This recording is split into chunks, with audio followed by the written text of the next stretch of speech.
최근 LA 산불로 전 세계가 충격과 안타까움에 빠져 있는 가운데 한인회를 중심으로 마스크, 담요, 김밥, 즉석식품부터 각종 생필품까지 심지어 달러 기부까지 다양한 형태로 기부 문화가 LA 전역을 넘어 미국 전역으로 퍼져가고 있습니다.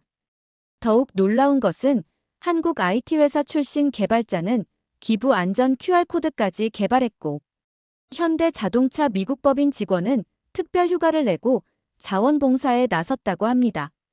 CNN 현장 특파원이 직접 이분들을 만나고 생생한 소식과 놀라운 소식을 전해왔습니다.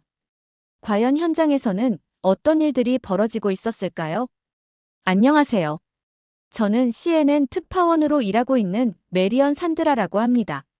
마치 영화의 한 장면처럼 충격적으로 헐리우드가 불타고 있었습니다.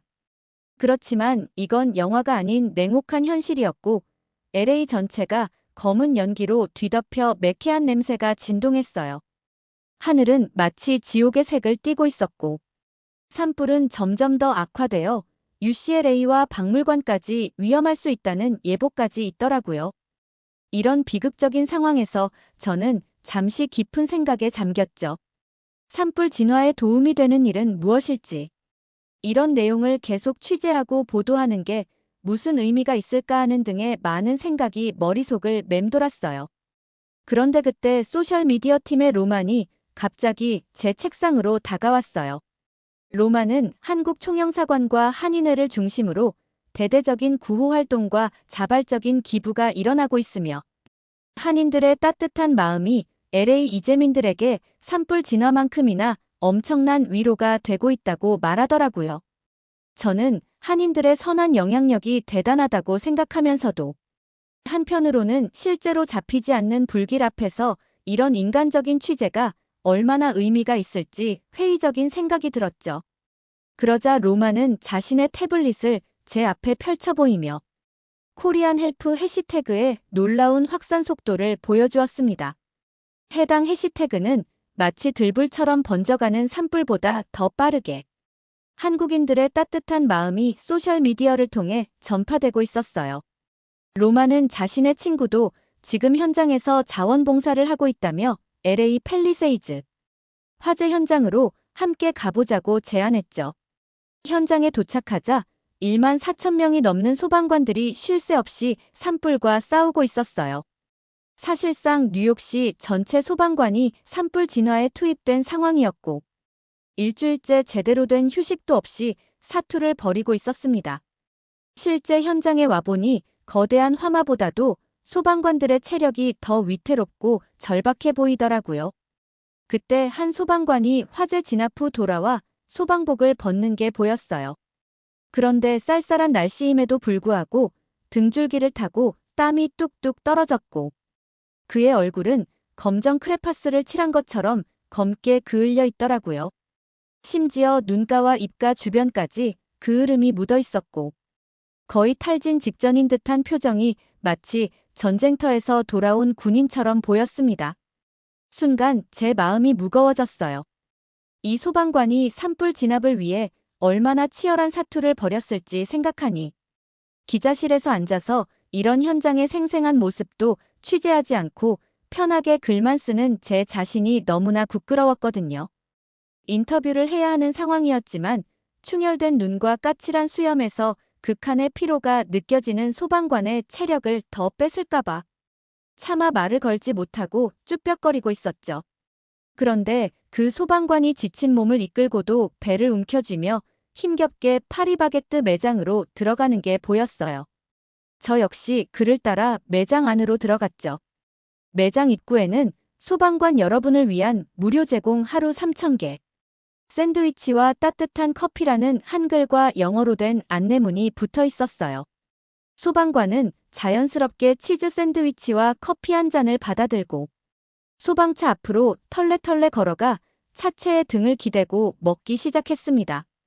따뜻한 음식을 조금 먹자 그의 굳어있던 표정이 조금씩 풀리는 게 보였어요. 저는 용기를 내어 그에게 다가갔습니다. 그는 해밍턴이라고 자신을 소개하며 한국 기업들의 도움 덕분에 힘을 낼 수 있다고 말하더라고요.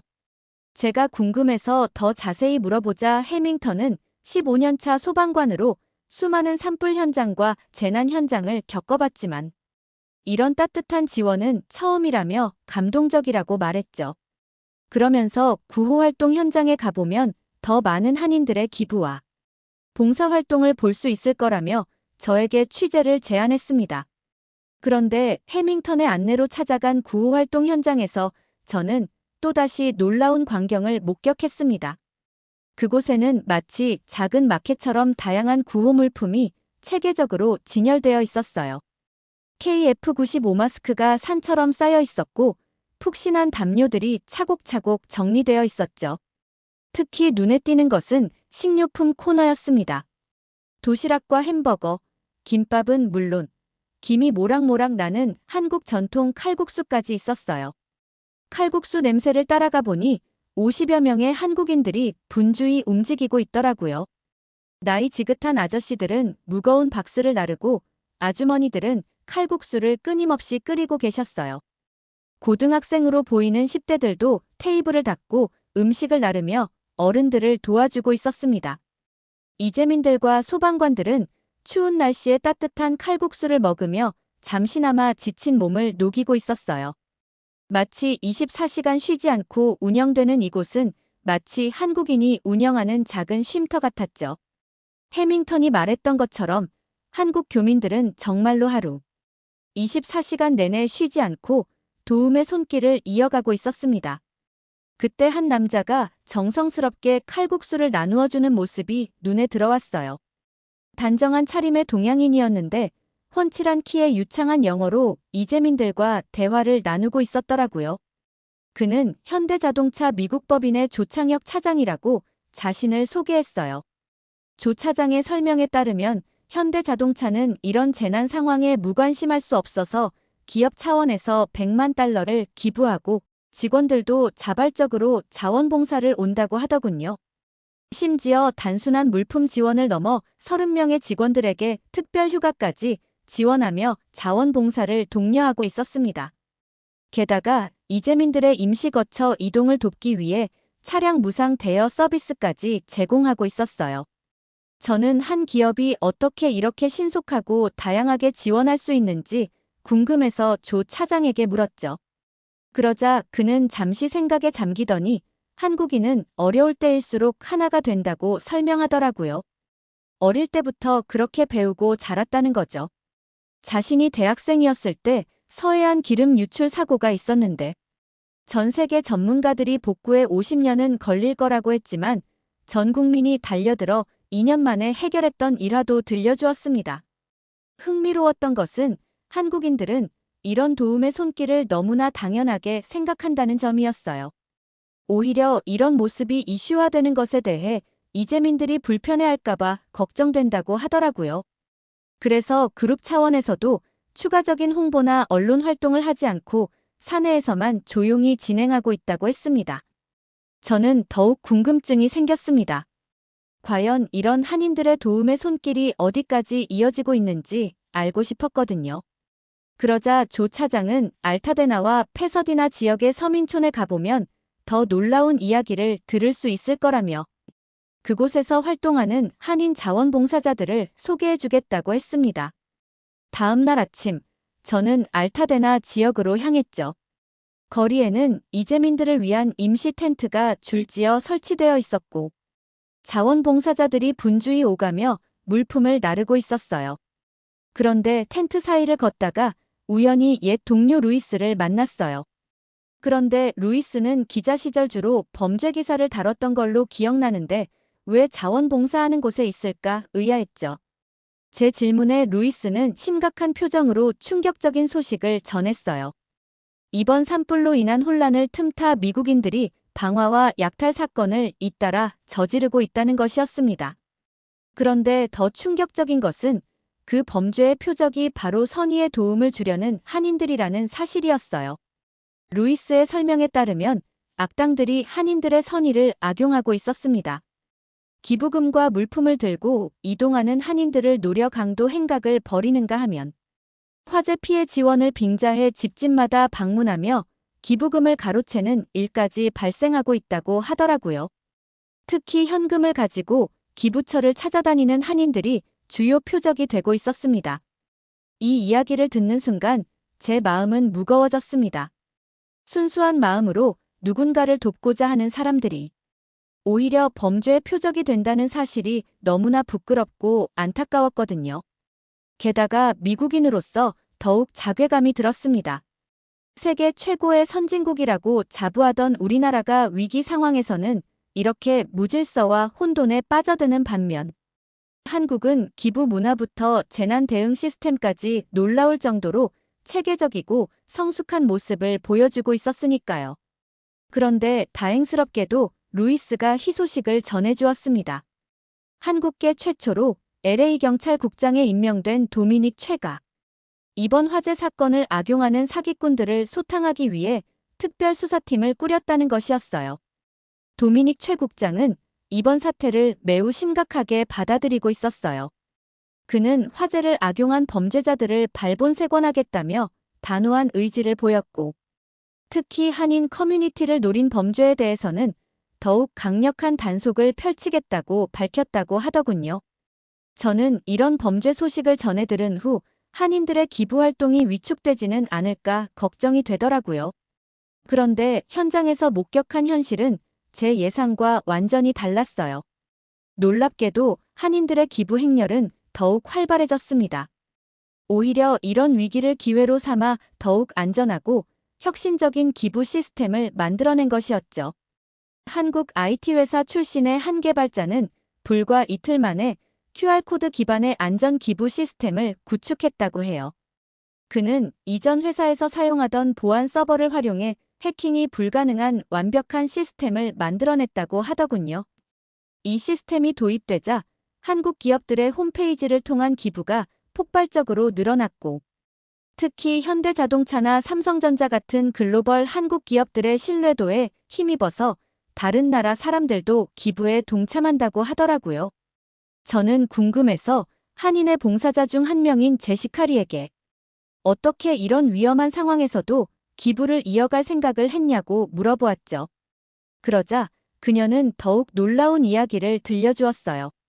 특히나 한인들은 LA 부촌의 화재 피해에만 집중된 언론의 관심과 달리 알타데나와 패서디나 같은 서민 지역에 집중적인 도움을 주고 있었다는 것입니다. 이곳은 잇은 산불에 직접적인 피해를 입은 지역이었지만 주류 언론은 비버리 힐스나 할리우드 힐스 같은 부촌의 피해 상황만을 집중 보도하고 있었거든요. 실제로 비욘세의 $250만 기부나 안젤리나 졸리의 구호 물품 전달 같은 할리우드 스타들의 선행도 모두 LA 부촌 지역에 집중되어 보도되고 있었습니다. 그런데 한인들의 헌신적인 봉사 정신이 알려지면서 알타데나와 패서디나 같은 서민 지역에도 점차 도움의 손길이 늘어나기 시작했다고 해요. 특히 한인들의 따뜻한 마음에 감동받은 이재민들 중에서도 자신이 피해자임에도 불구하고 더 큰 피해를 입은 이웃을 돕는 사례가 늘어나고 있었죠. LA 카운티 내 대피령 대상자 15만 3천 명 사이에서 이런 한국인들의 나눔 정신이 퍼져나가고 있었습니다. 이제는 그 기부의 물결이 LA 교민 사회를 넘어 뉴욕과 시카고 등 다른 지역의 한인 커뮤니티로까지 번져나갔고 마침내 전 미국 사회로 확산되고 있었습니다. 한인들은 현금 기부부터 음식 제공, 자원봉사까지 실로 다양한 방법으로 도움의 손길을 내밀고 있었어요. 그렇게 한인들의 따뜻한 나눔 정신을 전하는 기사를 써야겠다고 마음먹었습니다.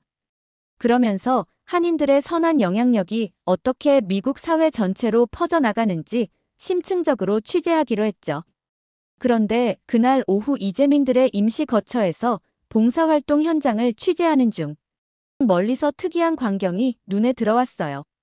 화재 현장 잔해 건물들을 꼼꼼히 살피며 무언가를 기록하는 사람들이 보였던 거예요. 처음에는 이재민이 자신의 물건을 찾으러 온 줄 알았는데 뭔가 달랐어요. 가까이 다가가 보니 그들은 정장 차림의 동양인이었고 태블릿으로 뭔가를 입력하면서 잔해 현장을 찍고 있더라고요.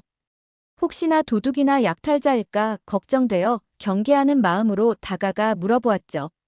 그러자 그들 중 한 명이 도쿄의 상화재보험 LA지점 소속이라고 자신을 소개했습니다. 보험금 청구에 대비해 피해 규모를 산정하러 왔다는 설명이었어요. 그런데 그의 표정에는 피해 주민들에 대한 공감이나 연민은 전혀 없고 오직 비용 계산에만 몰두하는 냉정함이 역력한 듯 보였어요. 저는 걱정되는 마음에 대부분의 주민들이 보험에 가입되어 있지 않은 걸로 아는데 어떻게 도와줄 계획이 있으신가요? 라고 조심스럽게 물었죠. 그런데 직원은 저희도 이번 피해액이 상당할 것 같아서 걱정이라며 오히려 자신들의 손실을 걱정하는 투로 말하는 거 아니겠어요? 저는 순간 할 말을 잃었어요. 이재민들의 고통은 안중에도 없이 회사의 손실만 걱정하는 그의 모습에 깊은 실망감이 밀려왔습니다. 순간 보험회사 직원의 휴대폰이 울렸고 아마도 직장 상사인 듯한 사람과 통화를 시작했어요. 그런데 그 사람은 처음에는 영어로 대화하다가 제가 옆에 있다는 걸 의식했는지 곧 일본어로 말을 바꾸는 거 아니겠어요. 비록 말은 이해할 수 없었지만 그의 표정이 점점 굳어지는 것을 보니 피해 규모가 심각하다는 보고를 하는 것 같았어요. 이 일이 있고 난 후 저는 다시 봉사활동 현장으로 돌아와 한참을 생각에 잠겼습니다. 동양인이라고 해서 다 같은 건 아닌 것 같은 생각이 들면서 한인들의 따뜻한 봉사와 일본인들의 차가운 비즈니스적 태도가 너무나 대조적으로 느껴지더라고요. 이 이야기를 같이 취재를 온 로만에게 털어놓았어요. 그런데 로만은 방금 전에 자신이 들은 거라면서 더 충격적인 소식을 말하더라고요. 방금 차이나타운 지인에게서 연락이 왔는데 중국계 투자자들이 LA 산불 테마주 투자 설명회를 개최한다는 것이었죠. 저는 그의 말을 듣고 경악을 금치 못했습니다. 아직도 연기가 피어오르는 화재 현장 한복판에서 누군가는 이재민의 아픔은 외면한 채 투자 수익만을 계산하고 있다니 말이죠. 남의 불행을 투자 기회로 삼으려 한다는 사실이 도저히 이해되지 않았습니다.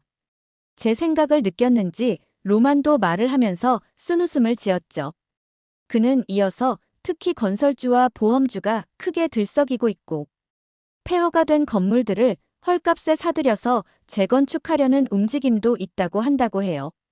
그러면서 중국계 투자회사 일부에서 주식 매매를 시작했고 벌써 부동산 개발사 주가가 30% 이상 급등했다면서 구체적인 내용을 전해주는 거 아니겠어요.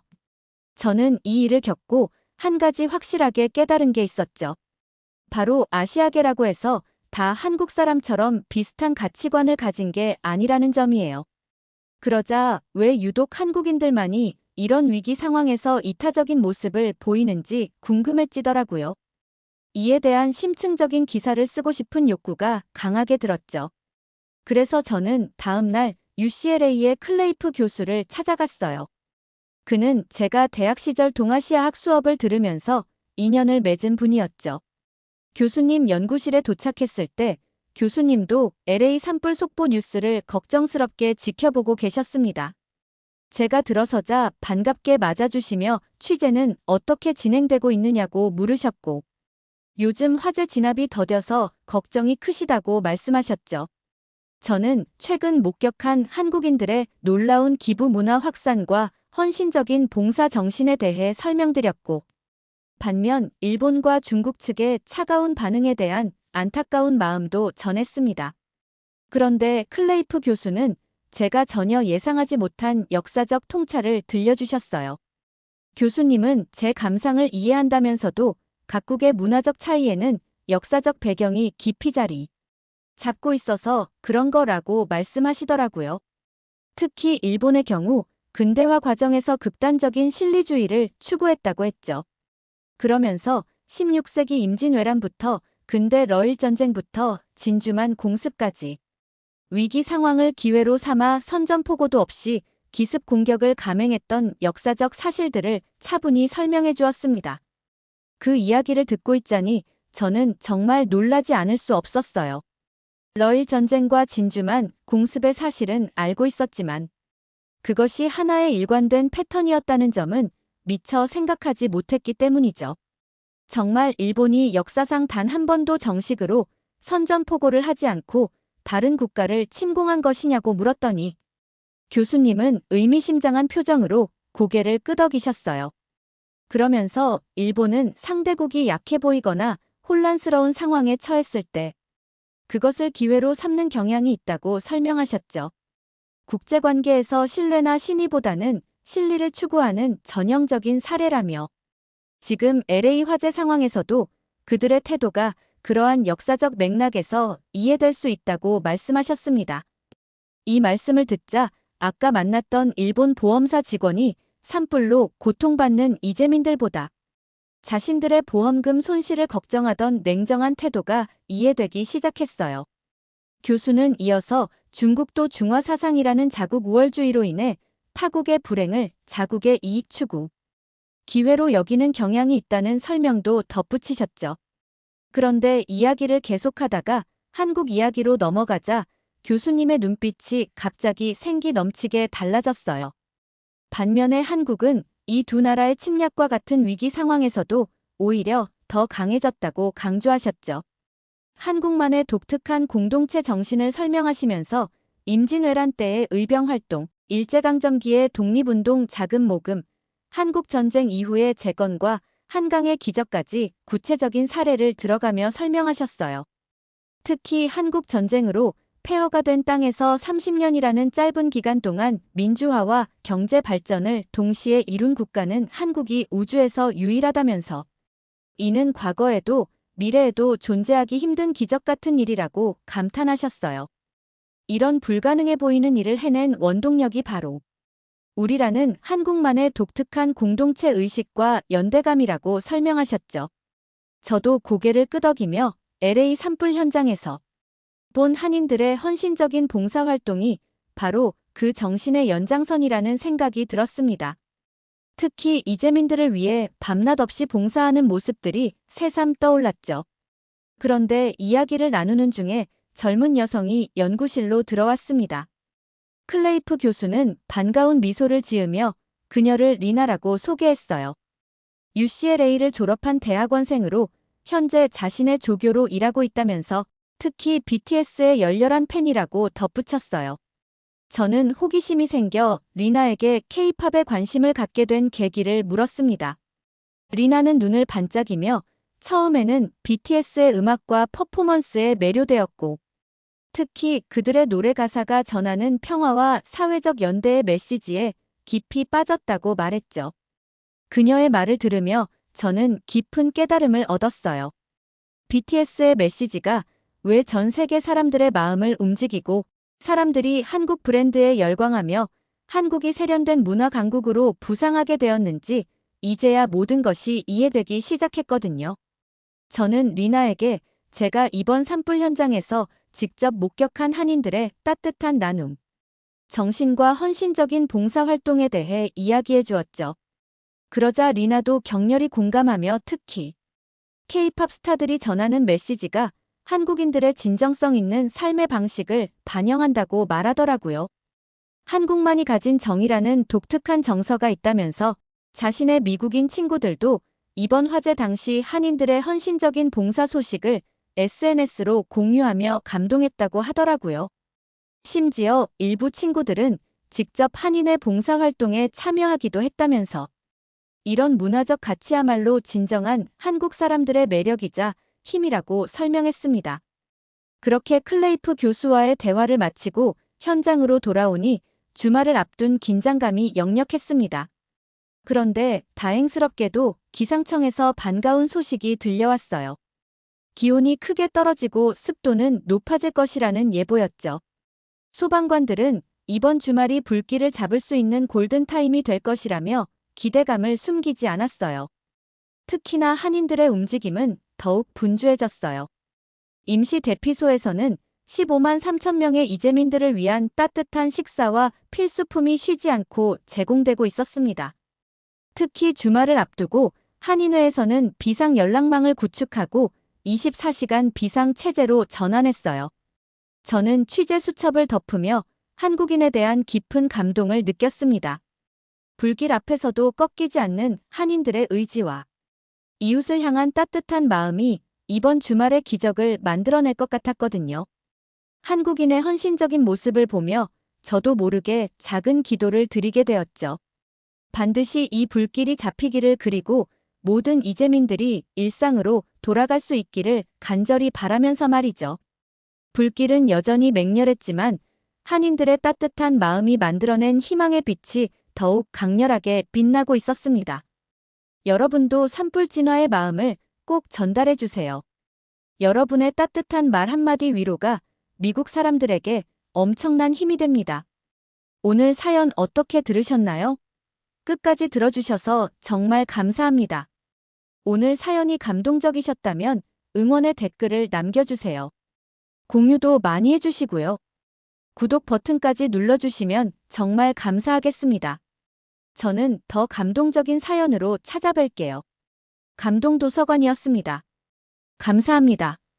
여기 한국에서 개봉 3일 만에 1등한 영화가 있는데요. 일본 마이니치 신문사 문화부 신입 기자가 현장을 취재하고 나서 쓴 특집 기사에 더 충격적인 일이 벌어집니다. 심지어 도쿄 시내 고등학교에서는 자진해서 한국 영화 홍보대사가 되겠다고 난리인데요. 과연 무슨 일이 있었던 걸까요? 안녕하세요. 저는 마이니치 신문사 문화부의 사쿠라 하니 기자입니다. 최근 한국에서 개봉한 영화 때문에 한국에 다녀왔어요. 갑자기 제가 한국 취재를 가게 되었던 건 바로 현빈이라는 배우 때문이에요. 일본에서 한국 문화는 겨울연가 이후로 큰 반향을 일으키지 못했다고 생각했는데 현빈이 나오는 한 편의 드라마를 보면서 한국에 대한 시야가 완전히 바뀌게 되기 때문이죠. 그건 사랑의 불시착이라는 드라마였고 이 드라마로 정말 한국 문화가 제 마음에 불시착하게 되었어요. 일본 드라마에서는 찾아볼 수 없는 감성적인 로맨스 전개와 영화 같은 영상 및 그리고 깊이 있는 스토리텔링에 완전히 빠졌죠. 특히 현빈이라는 한국 배우의 작품은 하나도 빼지 않고 정주행했어요. 이 드라마에서는 현빈이 연기한 북한 군인 리정혁은 처음엔 그저 수수한 군복과 바가지 머리의 평범한 캐릭터였죠. 그런데 수수함과 대비되는 날렵하고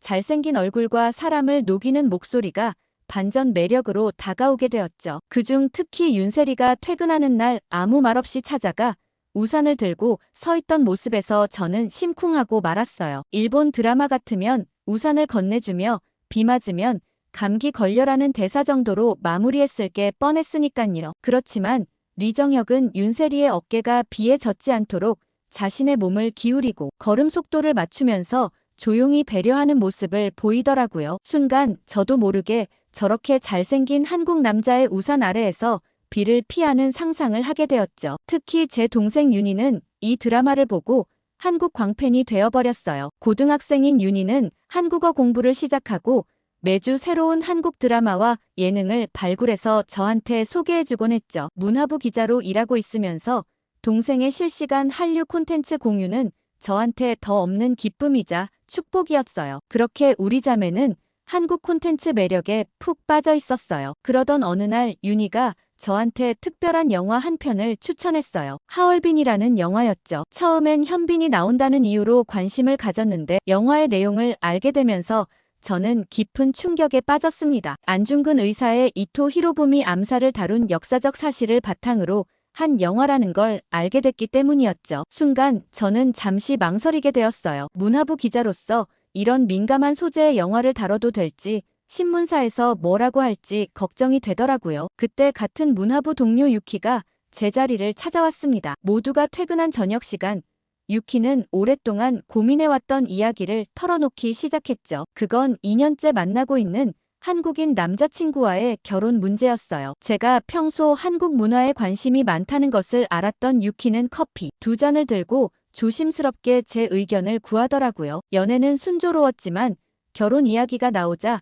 예상치 못한 벽에 부딪혔다고 했죠. 가족들, 특히 유키 할아버지 세대의 반대가 거셌다고 했어요. 할아버지는 평소 온화한 분이셨는데 한국인과의 결혼이라는 말에 처음으로 엄한 목소리를 내셨다고 하더라고요. 그 말을 하는 유키의 목소리에는 깊은 고민이 묻어났어요. 유키는 한국이 전 세계에서 문화 강국으로 자리매김하며 세계인의 사랑을 받고 있지만 할아버지는 아직도 과거의 틀에 갇혀 계신 것 같다며 한숨을 쉬더라고요. 유키의 말에서 과거와 현재를 사는 일본 세대 간 한국을 바라보는 시각의 깊은 골이 느껴졌죠. 저 역시 유키의 고민을 들으며 한일 관계를 어떻게 풀어가야 할지, 그리고 하얼빈 기사는 어떤 방향으로 써야 할지 저도 고민이 깊어졌어요. 그러다 문득 현우 씨가 어떤 일을 하는지 궁금해져서 물어보았습니다. 그런데 유키의 대답은 뜻밖이었어요. 현우는 대학원에서 역사를 전공하고 지금은 안중근 평화사상 연구소에서 일한다고 하더라고요. 최근에는 한국 젊은이들이 일본을 어떻게 바라보는지 알고 싶어서 일본어도 열심히 공부하고 있다고 했어요. 순간 유키의 고민과 제 고민이 맞닿아 있다는 것을 깨달았죠. 저는 조심스럽게 한국 취재 때 현우 씨를 만나볼 수 있을지 물었습니다. 유키는 밝은 표정으로 흔쾌히 승낙하며 미리 연락을 해두겠다고 하더라고요. 다음 날 아침 유키와의 대화 이후 저는 기사 방향에 대해 더 확신을 가질 수 있게 되었습니다. 특집 기사를 쓰기 위해 서울 방문을 승인받으려 스게루 부장에게 보고를 했죠. 그런데 스게루 부장이 제 기사를 단박에 반대를 하더라고요. 스게루 부장은 문화면에 테러리스트를 다룬 영화를 실을 수 없다며 한일 관계가 개선되고 있는 시점에 이런 민감한 소재의 영화를 다루는 것이 적절하지 않다고 했어요. 저는 이것이 단순한 한류 영화가 아니라 우리가 마주해야 할 역사이자 평화에 대한 이야기라고 설명했죠. 현빈이라는 배우가 이 역할을 선택한 이유와 젊은 세대들이 이 영화를 보는 시각까지 다각도로 취재해보고 싶다고 덧붙였죠. 그리고 한국은 오징어 게임 같은 전 세계 94개국에서 1위를 하는 콘텐츠를 만드는 문화강국이라는 점도 강조했죠. 하지만 스게루 부장의 반대는 완강했어요. 그런데 옆자리에서 이 대화를 듣고 있던 정치부의 신임 기자 킨쇼가 갑자기 저희 대화에 개입하더라고요. 킨쇼는 이런 시점에 양국 젊은이들의 시각으로 역사를 바라보는 것이 의미 있을 것 같다며 제 의견에 힘을 실어주었어요. 신입 기자의 예상치 못한 발언에 스게루 부장의 표정이 순간 흔들리더라고요. 킨쇼는 이 기회를 놓치지 않았습니다. 하얼빈이 개봉 3일 만에 100만 관객을 돌파했다는 소식과 함께 할리우드 평단에서도 이 영화를 극찬하고 있다는 사실을 거침없이 말했죠. 특히 역사적 사건을 시각적인 미학으로 승화시켜 전 세계 관객들의 공감을 이끌어냈다는 버라이어티 극찬을 정확하게 인용하더라고요. 그러면서 킨쇼는 날카로운 뼈아픈 지적을 덧붙였어요. 일본이 과거에 얽매여서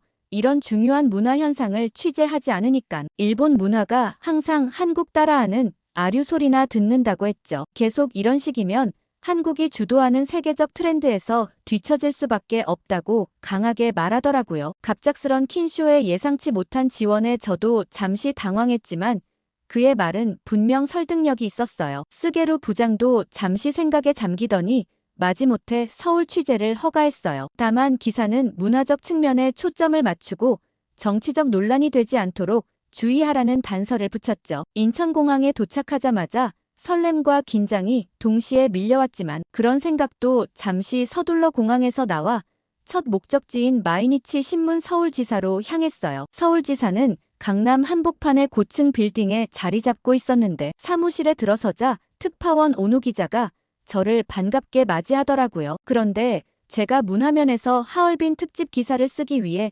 한국에 왔다고 말하자 오노 기자의 얼굴이 갑자기 차갑게 변했어요. 일본 본사 문화부 신문사에서 이런 취재 기사를 허가해준 거냐고 의심하듯 묻더라고요. 제가 스게루 부장의 허가를 받았다고 말했는데도 오노 기자는 스게루 부장이 진짜 그랬냐고 하면서 미간을 찌푸리며 고개를 저었죠. 그때 옆자리에서 일하던 한 한국인 기자가 다가왔어요. 자신을 강아름이라고 소개한 기자는 오노 기자의 말을 야무지게 자르면서 반갑게 저에게 인사했죠. 저는 긴장된 마음을 달래며 아름 기자에게 반갑다고 인사를 건넸어요. 그런데 뜻밖에도 아름 기자가 도쿄대 유학 시절을 이야기하며 한일 문화 교류에 대해 말을 꺼내더니 사랑의 불시착 보셨냐고 물어보는 거 아니겠어요. 저는 사랑의 불시착 때문에 현빈의 팬이 되었고 고등학생 제 동생 유나는 이것 때문에 한국어 동아리에 들어가고 거의 일본에서 한국 문화 홍보대사로 활동하고 있다고 말했어요. 그러자 아름 기자는 자신도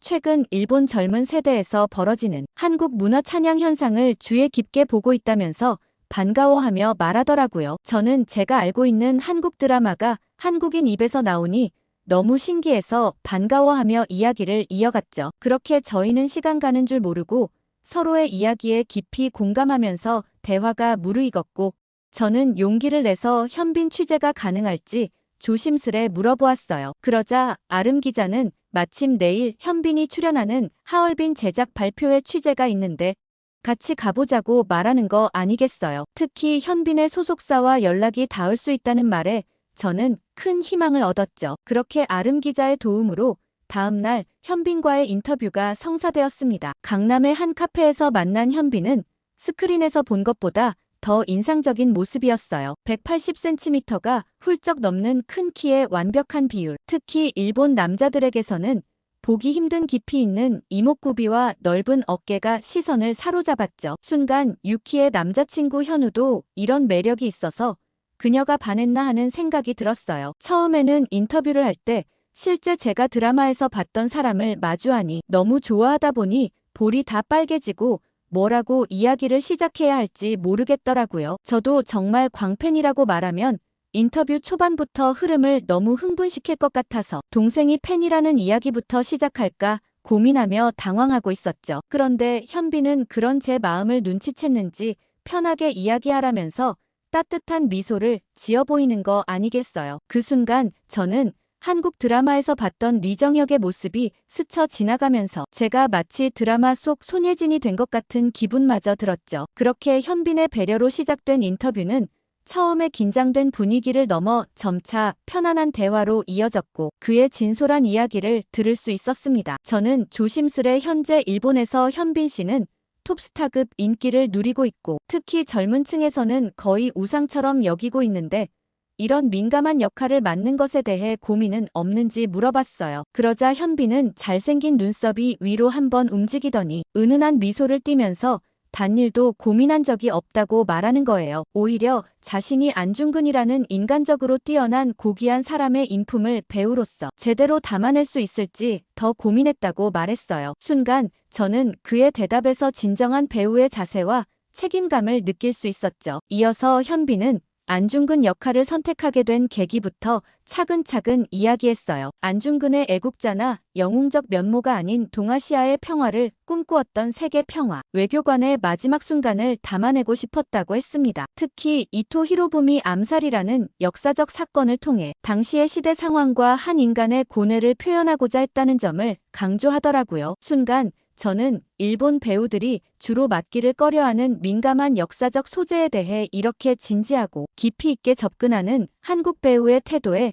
깊은 감동을 받았어요. 그렇게 순조롭게 진행되던 취재는 잘 마무리되었고 잠시 휴식 시간이 되어서 커피를 마시며 쉬고 있었죠. 아름 씨와 저는 현빈의 실물을 보며 인터뷰 내용에 대해 감탄하며 이야기했죠. 그런데 갑자기 영화사 건물 로비에서 소란스러운 소리가 들리는 거 아니겠어요. 놀라서 무슨 일인지 창밖을 내다봤는데 일본 전통 수호 모임 회원들이 건물 앞에서 시위를 벌이기 시작하더라고요. 테러리스트를 옹호하는 릴리 프랭키는 일본을 떠나라, 매국노 프랭키는 사과하라 같은 소리가 들려왔고 심지어 역사를 왜곡하는 영화 제작을 즉각 중단하라, 일본의 자존심을 팔아먹는 배우는 필요 없다라는 외침도 거세졌죠. 게다가 일본 우익단체들은 SNS에 릴리 프랭키를 비난하는 글들을 빠르게 퍼뜨리고 있었어요. 순간 현장은 아수라장이 되어버렸죠. 취재 영상과 사진을 찍던 카메라맨들은 황급히 장비를 치워야 했고 영화사 관계자들은 당황한 기색이 역력했습니다. 저는 순간 이 취재가 여기서 끝나버리는 건 아닐까 하는 두려움이 들었죠. 제가 어찌할 바를 몰라 아름 기자에게 어떻게 된 일이냐고 물어보니 알고 보니 일본 배우 릴리 프랭키가 안중근 영화에 출연하는 것에 대해 일본 극우단체에서 격렬하게 항의하고 있다는 거였어요. 아름 기자는 일본에서 한국 문화를 사랑하는 젊은이들도 많지만 아직도 과거에 얽매여 있는 사람들도 있다며 안타까워 하더라고요. 순간 저도 스게루 부장이 처음 취재를 반대했던 것과 오노 기자의 차가운 반응이 떠올라서 씁쓸한 생각이 들었죠. 이런 과격한 반응들이 바로 그들이 우려했던 것이었겠구나 하는 생각에 가슴이 무거워졌어요. 그런데 그럴 틈도 없이 극우단체들의 시위는 더 거세졌어요. 그때 아름 기자가 재빨리 건물 후문을 통해 저를 안내했어요. 주차장으로 이어지는 통로를 따라가다 보니 그곳에는 현우가 기다리고 있더라고요. 알고 보니 아름 기자는 현우와 연락하며 비상 상황에 대비하고 있었던 거였죠. 그렇게 저희는 건물 뒤편의 조용한 카페로 자리를 옮겼습니다. 아름 기자가 혹시나 하는 마음에 미리 예약해둔 프라이빗한 공간이었죠. 시위대의 소란이 채 가라앉기도 전에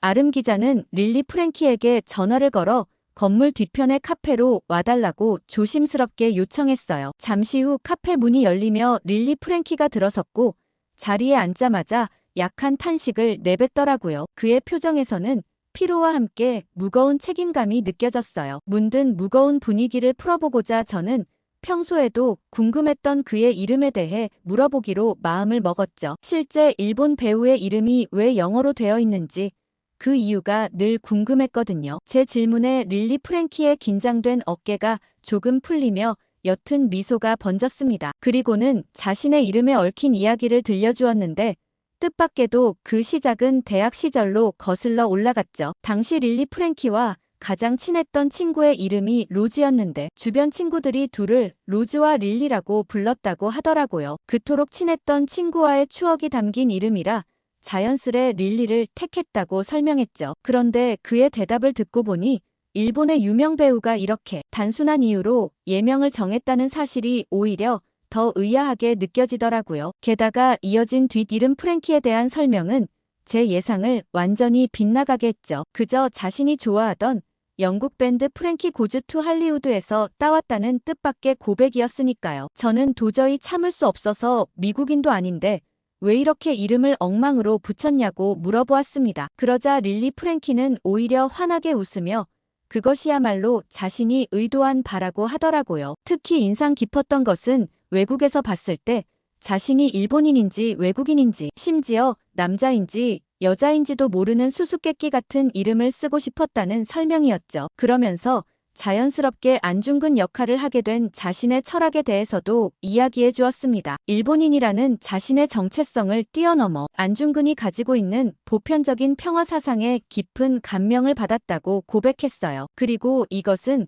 성별과 국적을 초월해 인류 전체가 공유해야 할 가치이며 지금도 여전히 유효한 시대적 과제라고 진지하게 덧붙이더라고요. 순간 저는 앞서 만났던 현빈 배우와 릴리 프랭키가 똑같이 안중근의 평화 사상에 주목했다는 사실에 깊은 감동을 받아요. 결국 안중근이라는 인물이 가진 강력한 매력과 깊이 있는 철학이 두 배우의 마음을 똑같이 사로잡은 것이었니깐 말이에요. 더욱 놀라웠던 것은 두 배우 모두 민족적 갈등이나 정치적 대립을 넘어 인류 보편의 가치를 이야기하고 있었다는 점이었어요. 그래서 저는 이어지는 궁금함에 이토 히로부미 역할을 맡게 된 구체적인 계기를 물었죠. 그러자 릴리 프랭키의 표정이 한층 더 진지해졌어요. 처음 시나리오를 받았을 때부터 이 역할이 큰 논란을 일으킬 것을 예상했지만 그것이야말로 자신이 이 역할을 맡아야 하는 이유였다고 힘주어 말하더라고요. 말을 잠시 멈추고 창밖을 바라보던 그는 극우 세력의 반발이 오히려 당시 이토 히로부미의 입장을 이해하는데 도움이 되었다고 덧붙였습니다. 심지어 그 시대의 긴장감과 갈등을 더 생생하게 체감할 수 있었다며 깊은 통찰이 담긴 목소리로 설명했죠. 특히 안중근 의사의 평화 사상은 일본의 메이지 시대 지도자들이 꿈꾸던 아시아 패권과는 달리 모든 민족이 평등하게 공존하는 동아시아의 평화를 구상했다는 점에서 진정한 선구자였다고 강조하더라고요. 그렇게 존경심을 표현하면서 릴리 프랭키의 눈빛은 더욱 깊어졌어요. 게다가 한국인들이 자신들의 역사와 정체성을 지키려 했던 노력에 경의를 표하는 그의 목소리에는 배우를 넘어선 한 인간으로서의 진정성이 묻어났죠. 그렇게 인터뷰를 마치고 나왔는데 마음이 묘하게 설레더라고요. 두 배우의 진정성 있는 대화를 통해 역사와 평화에 대한 새로운 시각을 발견한 기분이었죠. 그러다 보니 아까 시위를 피해 서둘러 자리를 옮기느라 현우와 제대로 된 인사도 나누지 못했다는 생각이 갑자기 들었어요. 마침 현우가 저를 향해 깊은 목례를 하며 반갑게 맞이했죠. 그의 단정한 차림새와 예의 바른 태도가 인상적이었어요. 일본에서 이렇게 먼 길을 와주셔서 감사합니다라며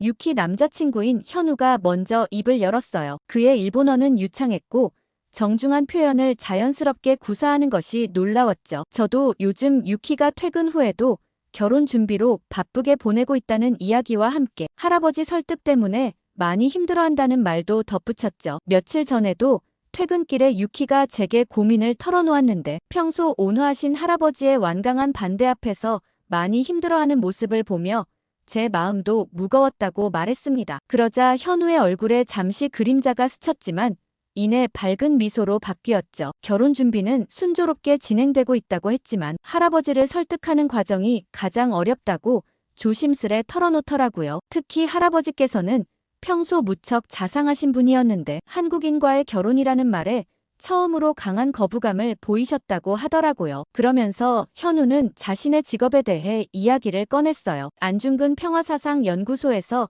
연구원으로 일하고 있다는 사실을 밝히면서 그의 눈빛이 한층 진지해졌죠. 게다가 자신이 안중근을 직접적으로 연구하는 기관에 있다는 사실이 할아버지를 설득하는데 더 큰 어려움으로 작용하고 있다고 덧붙였어요. 순간 저는 현우의 말을 듣고 깊은 고민에 빠졌어요. 유키의 결혼에 도움이 되고 싶지만 과연 한일 양국의 젊은이들이 이런 할아버지 세대의 역사적 간극을 어떻게 극복해 나갈 수 있을까 하는 생각이 들었어요. 그런데 뜻밖에도 현우는 이런 상황을 오히려 긍정적으로 받아다고 하더라고요. 유키 할아버지를 설득하기 위해 안중근 의사의 평화 사상을 정리한 자료를 준비하고 있다며 이번 기회에 안중근의 사상이 동아시아 전체의 평화를 지향했다는 점을 보여줄 수 있을 것 같다고 하더라고요. 그러면서 현우는 연구소에 일본 교도관들이 직접 기록한 안중근의 옥중 생활 자료가 있다며 특히 지바 도시치의 증언록은 일본인의 시각에서 바라본 안중근의 모습을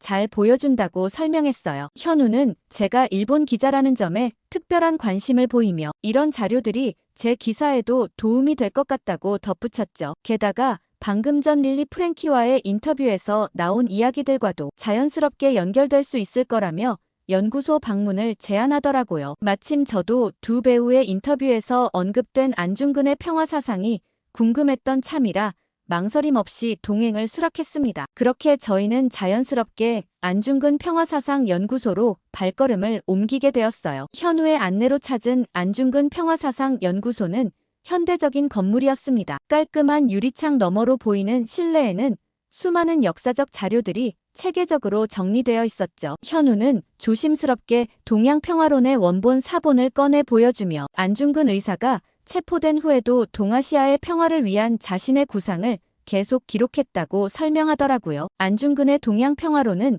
미완의 유고로 남아 안타깝지만 그 안에 동아시아 평화를 위한 모든 철학이 담겨 있다고 말하더군요. 특히 당시 그를 지켰던 일본인 교도관 지바 도시치의 증언이 주목할 만하다고 강조했죠. 저는 호기심이 생겨 지바 도시치가 어떤 인물인지 물어요. 그런데 이어지는 현우의 설명에 저는 엄청난 충격을 받고 말았어요. 안중근을 처형하는 순간까지 그를 지켜본 일본인 교도관이 지바 도시치였던 거예요. 게다가 안중근을 지켜본 교도관이 오히려 그의 숭고한 정신에 감화되어 평생을 바쳐 그를 기리는 일을 했다니 더욱 충격적이었죠. 그러자 현우는 안중근을 실제로 가까이서 봤던 일본 교도관들 중 당시 안중근을 존경하던 일본인이 지바 도시치 한 사람이 아니었다고 말했어요. 그 말을 듣자 안중근의 인품과 평화 사상은 시대와 국적을 넘어 공감을 불러일으키는 것이 분명하다는 생각이 강하게 들더라고요. 현우는 이어서 지바 도시치가 안중근이 리순 감옥에 수감된 후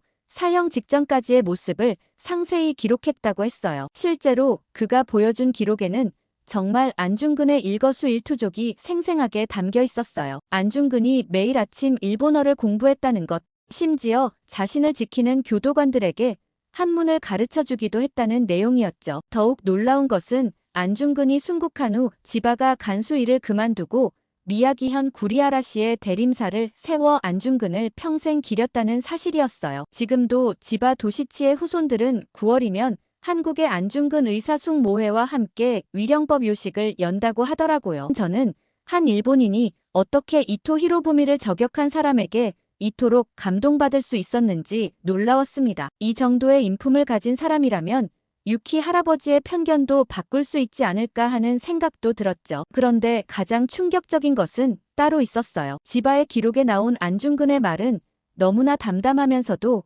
원대한 뜻이 담겨 있었습니다. 안중근이 자신이 저격한 이토 히로부미를 절대 미워하지 않는다는 내용이었죠. 저는 이런 기록을 보면서 잘못 쓰인 것이 아닌가 하는 착각이 들 정도였어요. 안중근이 이토를 처단했지만 이토를 미워하지 않았다니 이게 과연 가능한 일인가 하는 의문 말이에요. 그런데 안중근은 단순히 이토에 대한 증오가 아닌 일본의 잘못된 정책을 알리고 싶었다는 말을 남겼다고 하는 거 아니겠어요. 집안은 바로 그 순간 안중근이 단순한 암살자가 아님을 깨달았다고 기록했대요. 저는 안중근 의사의 이러한 위대한 정신에 충격을 받아 말을 잇지 못하고 있었어요. 그때 현우가 자신이 발견한 또 다른 놀라운 사실을 조심스레 꺼내더군요. 현우는 러시아 외교 문서의 발견이 가장 충격적이었다면서 당시 러시아 영사관에서도 안중근의 재판에 큰 관심을 보였다고 했습니다. 특히 러시아 측에서도 이 사건이 단순한 정치적 암살이 아니었음을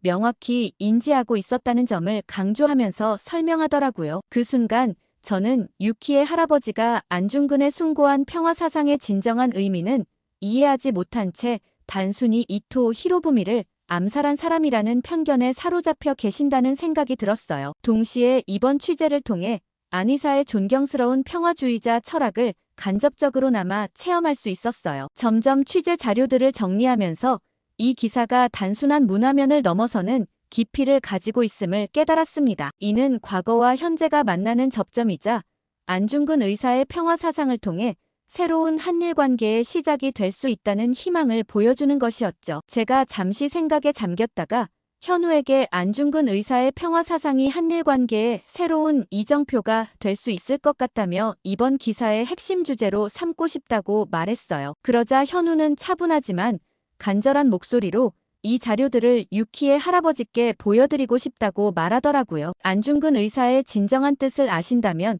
할아버지도 분명 다른 시각으로 보실 것이라고 말하면서 말이에요. 할아버지께서도 평화를 사랑하시는 분이시라는 말을 덧붙이는 그의 눈빛에는 희망이 가득했습니다. 그렇게 밤이 깊어가는 시각 현우와 함께 연구소를 나섰고 숙소에 가려고 지하철을 탔어요. 그때 유키에게서 전화가 왔습니다. 오늘 취재는 어땠냐고 물어보는 그녀의 목소리에는 설렘과 걱정이 뒤섞여 있었죠. 저는 잠시 생각에 잠겼다가 우리가 발견한 것은 단순한 역사적 사실이 아닌 희망이었다고 답했어요. 그러면서 안중근 의사님의 평화 사상이 할아버지의 마음을 움직일 수 있을 거라고 현우와의 결혼도 반드시 잘 될 거라고 믿는다고 말했죠. 유키의 목소리에서 안도감이 느껴졌고 잠시 감동한 듯 침묵이 이어졌어요. 그렇게 유키와 통화 이후 한산한 지하철 칸에 앉아 하얼빈 영화에 대해 생각하는데 문득 동생 유나 생각이 났습니다. 한국 문화를 누구보다 사랑하는 동생에게도 이 감동적인 소식을 알리고 싶은 마음을 주체할 수 없었죠. 저는 바로 유나에게 전화를 걸어 흥분된 목소리로 하얼빈 영화가 정말 대단하다고 지금 취재 기사를 작성하려는 중인데 이 작품은 전 세계에 상영해야 할 정도로 깊은 철학이 담겨 있다고 말했죠. 그러자 유나는 제 말이 채 끝나기도 전에 들뜬 목소리로 이야기를 시작했어요. 하얼빈이 이미 토론토 국제영화제 갈라 프레젠테이션 섹션에 공식 초청되어 월드 프리미어를 성황리에 마쳤다고 하더라고요. 자신은 이미 영화를 보고 깊은 감동을 받아 학교의 한국 문화 동아리를 중심으로 대대적인 홍보 활동을 펼치고 있다면서 친구들도 다들 배우들의 연기력과 영화가 주는 철학적 메시지에 눈물을 흘렸다고 하는 거예요. 게다가 일부 친구들은 한국어를 배우기 시작했고 더 나아가 한국 근현대사를 공부하는 친구들도 있다고 했어요. 심지어 동아리 회장은 안중근 의사의 평화 사상을 주제로 교내 특별 강연회를 준비하고 있다면서 자랑스러운 목소리로 전하더라고요. 유나의 이야기를 들으며 저는 깊은 감동을 느꼈어요. 안중근이 꿈꾸었던 동양 평화의 이상이 100년이 넘는 시간을 뛰어넘어 지금 이 순간 일본 젊은 세대들의 마음속에서 새롭게 피어나고 있다는 생각이 들었거든요. 유키와 현우의 진심 어린 사랑이 그러하듯 우리의 미래는 서로를 이해하고 존중하는 마음에서 시작되리라 굳게 믿었습니다. 오늘 사연 어떻게 들으셨나요? 끝까지 재미있게 들어주셔서 정말 감사합니다. 댓글과 구독 버튼 한 번만 눌러주시면 더 감사하겠습니다. 저는 더 좋은 사연으로 찾아뵐게요. 감동도서관이었습니다. 감사합니다.